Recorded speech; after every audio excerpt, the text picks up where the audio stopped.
श्री सूत जी शौनकादिक ऋषियों से कहते हैं, बताओ अब आगे और क्या सुनाऊं आपको। तो ऋषियों ने उत्तर दिया कि हे महाराज, इस ब्राह्मण को व्रत को देख करके और किस किसने इस व्रत को किया, वह सभी कथाएं हमको सुनाइए। सूत जी बोले, हे ऋषियों सुनो, एक दिन वही ब्राह्मण पृथ्वी पर अपनी संपत्ति के अनुसार बंधु बांधवों के साथ सत्यनारायण भगवान का व्रत कर रहा था। उसी समय एक लकड़ी बेचने वाला लकड़हारा आया। लकड़ी बेचने वाला लकड़हारा लकड़ियों का गट्ठा अपने सिर पर रख करके ब्राह्मण के भवन की तरफ गया। ब्राह्मण देवता भवन में अपने मकान में सत्यनारायण का पूजन कर रहे थे। लकड़हारे ने लकड़ियों का गट्ठा ब्राह्मण के मकान के बाहर रख दिया। अंदर गया तो ब्राह्मण देवता बड़ी प्रसन्नता पूर्वक सत्यनारायण का व्रत कर रहे थे। तो जब पूर्ण व्रत हो गया, चरणामृत लिया लकड़हारे ने, प्रसाद पाया, और प्रसाद पाने के बाद लकड़हारे ने धीरे से पूछ लिया, महाराज ये कौन सा व्रत है, कौन सा अनुष्ठान है और इसके करने से क्या फल मिलता है। ब्राह्मण देवता मुस्कुरा करके बोले, अरे भैया लकड़हारा, ये कोई और नहीं श्री सत्यनारायण भगवान का व्रत है, और इन्हीं सत्यनारायण भगवान की कृपा से हमारे यहाँ धन धान की प्राप्ति हुई है। तो लकड़हारे ने पूजन का उपाय पूछा, कैसे करना चाहिए। ब्राह्मण देवता ने विस्तार पूर्वक बताया, हे लकड़हारे, सत्यनारायण भगवान का व्रत नियम पूर्वक करना चाहिए। भगवान विष्णु की पूजा करनी चाहिए, सत्य का पालन करना चाहिए, सत्य पर चलना चाहिए। और जो व्यक्ति ऐसा करता है उसे संसार के समस्त ऐश्वर्यों की प्राप्ति होती है। आहा, लकड़हारा प्रसन्न हुआ। लकड़हारे ने लकड़ियों का गट्ठा अपने सिर पर रखा और मन ही मन संकल्प लिया कि आज ग्राम में लकड़ी बेचने से जो धन मिलेगा उससे हम सत्यनारायण भगवान का व्रत करेंगे।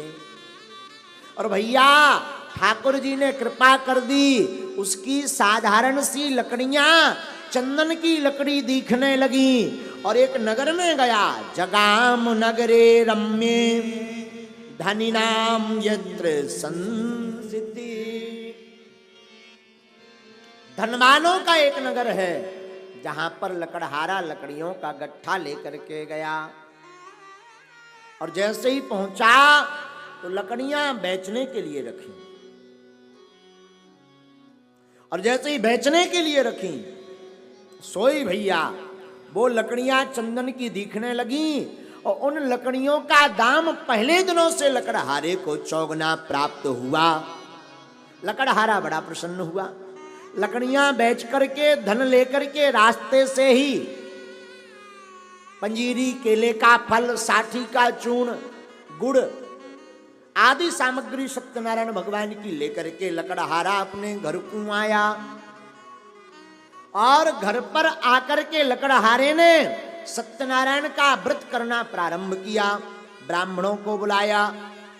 ब्राह्मणों को बुला करके बंधु बांधवों के साथ लकड़हारे ने संध्या काल में सत्यनारायण की कथा को श्रवण किया और दृढ़ संकल्प लिया कि आज के बाद आजीवन पर्यंत मैं सत्य पर चलूंगा, सत्य बोलूंगा, सत्य का आचरण करूंगा, सत्य की पूजा करूंगा।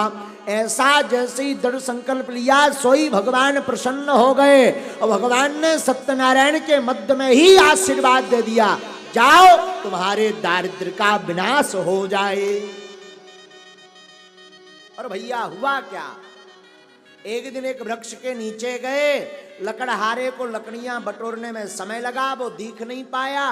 पर उन लकड़ियों में महंगी लकड़ियां चंदन की बड़े बड़े महंगी लकड़ियां उस गट्ठे में बंध गई। और जो गट्ठा पहले 4 रुपए का विक्रय होता था, भगवान श्री हरि की कृपा से 400 मोहरों का गट्ठा बिकने लगा। और देखते देखते लकड़हारा दरिद्र से धनवान बन गया। फिर क्या, वो हर अमावस्या पूर्णमासी को सत्यनारायण की कथा करने लगा। और संसार के समस्त सुख भोग कर सत्य का आचरण करके वो लकड़हारा, वो ब्राह्मण इस लोक से भगवान श्री हरि के सत्य लोक में जाकर के भगवान के धाम में वास करने लगे। इति श्री रेवा खंडे वृत्त कथायामो द्वितीय अध्याय समाप्ता। बोलो वृंदावन बिहारी लाल की जय। बोलो सत्यनारायण भगवान की जय। बोलो सत्यनारायण भगवान की जय।